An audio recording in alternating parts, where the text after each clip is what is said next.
Hi guys, this is Mark Magnifico Magsayo. You are watching Channel Manoy.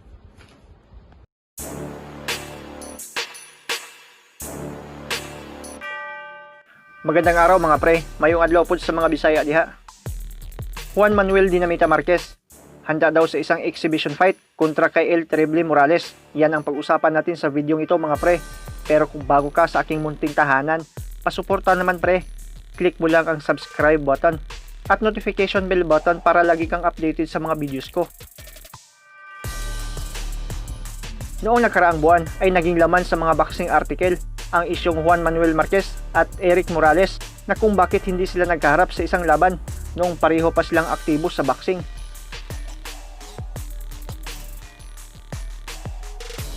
Nagpalitan ng sagot ang dalawang kampo. Sabi ng kampo ni Marquez ay iniiwasan daw siya ni Morales.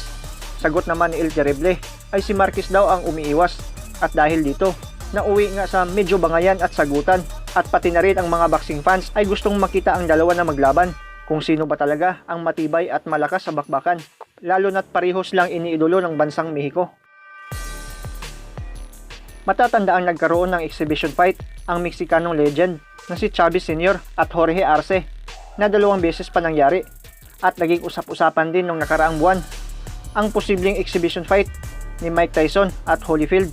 At ngayon nga mga pre ay nagsalita naman itong si Marquez. Handa daw siyang mag-train para dito at gawing 100% ang sarili para sa laban kontra kay Eric Morales. At kung matuloy man daw ang nasabing bakbakan, ay kukunin daw niya ang Hall of Famer na trainer na si Nacho Beristain bilang kanyang coach. At kung matuloy ang nasabing bakbakan mga pre, kanino ka, Marquez o Morales? Shoutout kay Toto Tolix Vlog, Jigjig Matanog, Roldan Akutan, Star Revillesa, Gerson Camarador Sino, Rini Tiuzon, Alex Fernandez from Riyadh, Saudi Arabia, Nicolas Kisel TV, Giliardo Marahas Sr. Ingat kayo dyan pre at maraming salamat sa panonood.